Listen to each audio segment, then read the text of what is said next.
بسم اللہ الرحمن الرحیم۔ السلام علیکم۔ آپ صلی اللہ علیہ وآلہ وسلم جی کا ارشاد فرمان ہے کہ سورج گرہن اور چاند گرہن اللہ پاک کی نشانیوں میں سے ایک نشانی ہے، اور اصل بات یہ بھی ہے کہ اس وقت میں مختلف مذہب کے، مختلف اقوام کے مختلف عقیدے ہیں، اور ایک بات ماننے والی یہ ہے کہ جس کا جو عقیدہ ہے اس کے ساتھ وہی ظہور ہوتا ہے۔ اچھا، ہر مذہب والے اس وقت میں اپنے اپنے طور میں عبادت کرتے ہیں، اور اسلام نے بھی اس میں اجازت دی، نماز کسوف اور خسوف جو اس میں پڑھی گئی ہے، تو جن کا جو طریقہ ہے وہ اسی طریقے سے کرتے ہیں اس میں۔ اور پتہ ہے سورج اور چاند گرہن کی وجہ کیا ہے؟ اصل میں ایک وقت کی اہمیت ہوتی ہے، ایک ٹائم پیریڈ ہوتا ہے ہر چیز کا۔ جیسے کہ حج کا دن ہے، وہ کوئی دن مقرر تو نہیں ہے نا کب آئے گا، لیکن تاریخ مقرر ہے کہ اس تاریخ میں آئے گا۔ اب اس میں جب تم طواف کرتے ہو کعبے کا تو تمہیں کس کا ثواب ملتا ہے؟ ان تاریخوں میں حج کا۔ اور وہ طواف جب عام تاریخوں میں کرتے ہیں تو کیا ہوتا ہے؟ عمرے کا ثواب ملتا ہے۔ تو ایک ٹائم پیریڈ ہوتا ہے ہر چیز کا۔ اب یہ جو ہے اللہ تعالیٰ نے قسم کھائی ہے نا، والسماء وذات البروج والقمر قدرناہ منازل حتی عاد کالعرجون القدیم لا شمس ینبغی لہا ان تدرک القمر ولا اللیل سابق النہار۔ ہے نا یہ آیتیں؟ کیوں ہیں وہ؟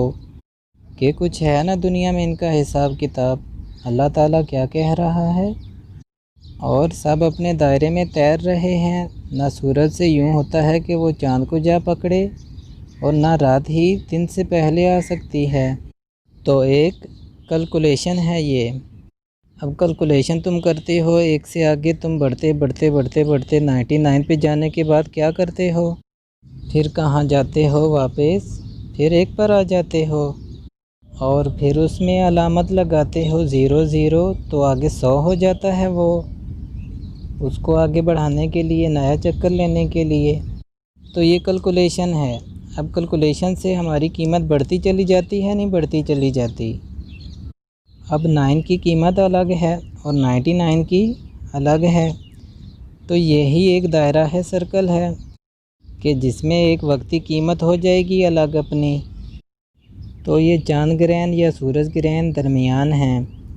زمین جب درمیان میں آتی ہے دونوں کے، تو جو حصہ اگر چاند کی طرف ہوتا ہے وہ چاند گرہن میں کہلاتا ہے، اور جو حصہ سورج کی طرف ہوتا ہے وہ سورج گرہن میں کہلاتا ہے۔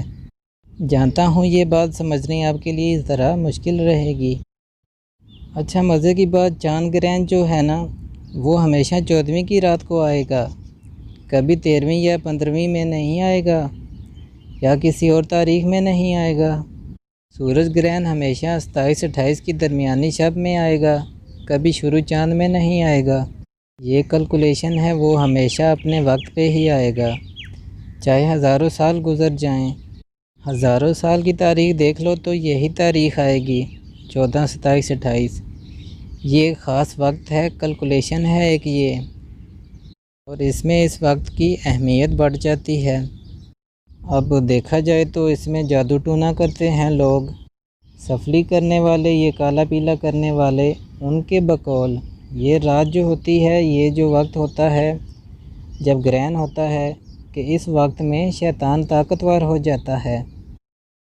تو جب یہ بھیٹیں دیتے ہیں، سجدے کرتے ہیں شیطان کو، تو خوش ہو کر وہ ان کو طاقت سونپ دیتا ہے، ایک وہ طاقت ان کو حاصل ہو جاتی ہے جس طاقت کے لیے یہ اس کی جاب کر رہے ہوتے ہیں۔ اچھا، اب یہ وقت ہمارا جو ہوتا ہے، ہم کیوں اس میں عبادت، ریاضت یا نمازیں اس میں پڑھتے ہیں؟ ان کے شر سے محفوظ رہنے کے لیے اللہ کی حمد و ثنا کرتے ہیں۔ آئی نہ سمجھ میں بات؟ اللہ پاک سے رجوع کرتے ہیں ہم، تاکہ وہ ہمیں حفاظت عطا فرمائے ان سے۔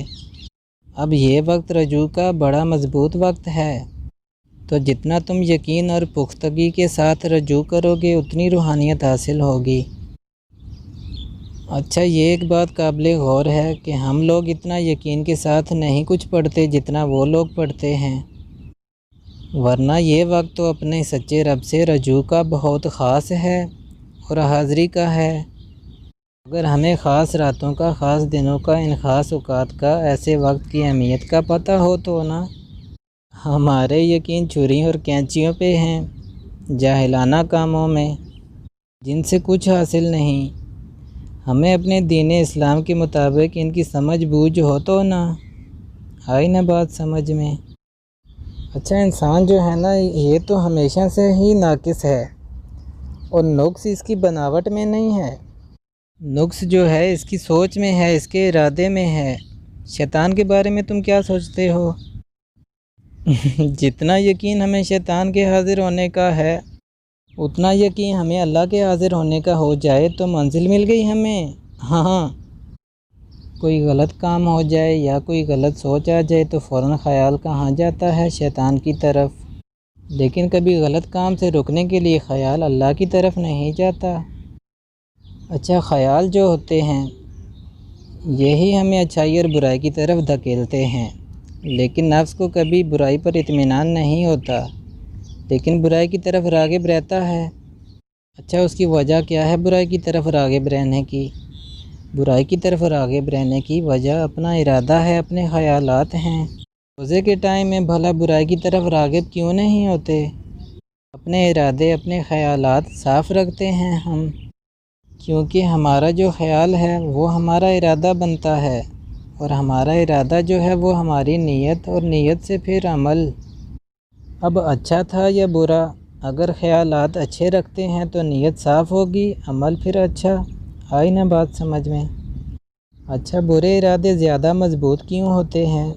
اس لیے کہ فاسد ارادے میں مددگار شیطان بھی ہے نا، دو مددگار ہو گئے نا۔ ایک اس کی اپنی طبیعت کے جو اس کے اندر اپنی ظلمت بھری ہوئی ہے، اور جتنی ظلمت انسان کے اندر بھری ہوئی ہے اتنا نور بھرا ہوا نہیں ہے، تو ظلمت غالب ہے نا اس کی۔ اچھا، اس کی ظلمت جب غالب ہے تو اس کا نفس بھی ظلمت میں ہے، اور اس کے بعد شیطان بھی اس کا مددگار ہے، تو وہ اس کو اندھیرے میں لے جاتا ہے، اور شیطان پھر جس اندھیرے میں ڈال دیتا ہے وہ اندھیرا پھر انسان پہ اور غالب ہو جاتا ہے۔ تو شیطان جس اندھیرے میں لے جاتا ہے اس سے کیسے نکلا جائے، اور اس اندھیرے میں جانے سے کیسے بچیں؟ اپنے اندر نور پیدا کریں اس سے بچنے کے لیے۔ اب نور کیسے پیدا ہو؟ ارادہ آپ کا پختہ ہی نہیں ہوتا۔ تو دیکھو، ارادے میں ہر وقت اللہ رکھو، اللہ زبان سے صرف مت کہو۔ ذکر ہم زبان سے کرتے ہیں نا، زبان سے نہیں کریں ذکر، ذکر ہی سوچ سے کریں اپنی۔ آئی نا بات سمجھ میں؟ سوچ سے ہی شیطان اندر آتا ہے۔ اور دیکھیں، ایک اور مسئلہ ہے کہ جب ہم خواہش کرتے ہیں، دعا کرتے ہیں، کوئی اچھا عمل کرتے ہیں، تو بدلے میں جب ہمیں ہمارے مطابق دیکھنے کو کچھ نہ ملے تو ہم اللہ پاک سے گلے کرنے لگ جاتے ہیں۔ دیکھیں، بات یہ ہے کہ شیطان تو ملازم ہے، اللہ ملازم نہیں ہے، وہ مالک ہے۔ اب مالک پہ تمہاری مرضی کیسے چلے گی؟ ملازم پہ تو چل سکتی ہے، کیونکہ وہ ملازم ہے، وہ کہتا ہے تو گناہ کر، یہ میری قیمت ہے، میں تیرے ساتھ ہوں۔ قیمت کیا ہے اس کی؟ برائی کر اور برائی پھیلا۔ اب اللہ تعالیٰ وہ نیکی پہ تو نہیں ہے، نیکی کوئی اس کی قیمت نہیں ہے کہ تو یہ نیکی کر میں تیرے ساتھ ہو جاؤں گا، اس لیے کہ وہ مالک ہے اور تم مخلوق ہو۔ اچھا، تم مخلوق ہو اور شیطان بھی مخلوق ہے۔ مخلوق کے ساتھ تو سودا کر سکتی ہے، لیکن مخلوق خالق کے ساتھ سودا کیسے کر سکتی ہے؟ خالق چاہے تو کر سکتا ہے، مخلوق نہیں کر سکتی۔ سمجھنے کی بات ہے۔ اب تمہاری قبولیت کس بات میں ہے؟ تمہاری قبولیت اس بات میں ہے تم اپنے عمل اس کے حوالے کر دو۔ آئی نہ سمجھ میں بات؟ اچھا، انسان کے حوالے کر دیتا ہے جب خود کو، تو اس کا نتیجہ اس کی مرضی کے مطابق ہو جاتا ہے، کیونکہ وہ شرط پر ہوتا ہے۔ تو اس لیے وہ لوگ جو شیطان سے تعلق رکھتے ہیں وہ اس شرط پہ رکھتے ہیں نا کہ ہمیں طاقت دے گا۔ اچھا، اللہ نے اس کو ایک حد تک اختیار دیا ہے طاقت دینے کا، یہ شیطان کی طاقت میں بھی نہیں ہے یہ بات، لیکن کیونکہ اس کو اللہ ہی کی طرف سے امر ہوا ہے اور اللہ اپنے وعدے کے خلاف نہیں کرتا، آئی نا بات سمجھ میں؟ قیامت تک کے لیے اس کے ساتھ وعدہ ہے۔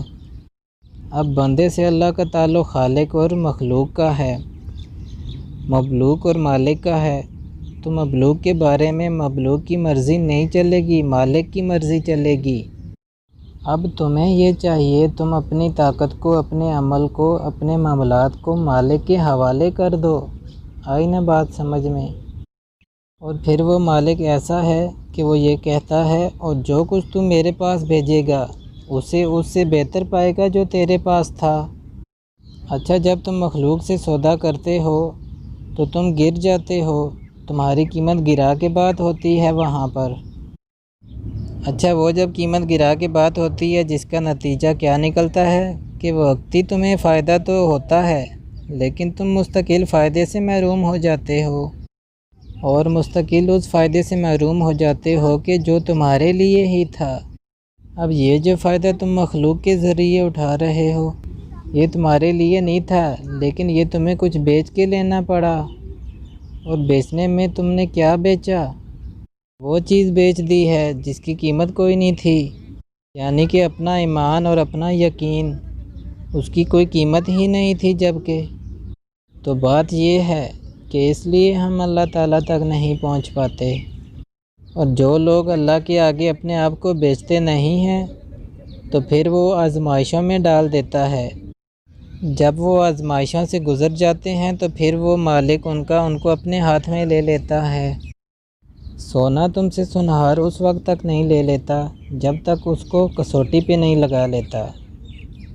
کتنا ہی تجربے کار سنہار ہو، کہے گا کسوٹی لاؤ تاکہ دیکھو ملاوٹ کتنی ہے۔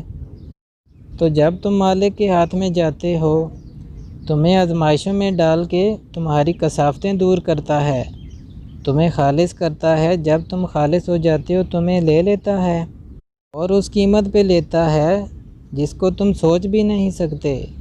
تو یہ بات ہے بس، مگر ہم بک جاتے ہیں شیطان کے ہاتھوں اور اپنے نفس کو خواہش کے ہاتھوں۔ حضرت عمر فاروق رضی اللہ تعالیٰ عنہ نے پوچھا کسی سے کہ بے وقوف کون ہے؟ صحابی کوئی بیٹھے ہوئے تھے تو انہوں نے کہا حضور بے وقوف تو وہ ہے جو دنیا کے لیے آخرت چھوڑ دے۔ آپ نے فرمایا کہ اس سے بڑا بے وقوف وہ ہے کہ جو دوسروں کے لیے دنیا بھی چھوڑ دے اور آخرت بھی، یعنی کہ اپنے آپ کو شیطان کے حوالے کر دے۔ اب کیونکہ ظلمت ہم میں پہلے سے ہی بھری ہوئی ہے اور ہم اپنے نفس کو ادھر راغب کرتے ہیں تو وہ اور ظلمت پیدا ہو جاتی ہے، اور اس کے علاوہ برائی کرنے اور پھیلانے میں پھر شیطان ہمارا مددگار ہو جاتا ہے، تو جس کا نتیجہ یہ نکلتا ہے اس طرح داری میں۔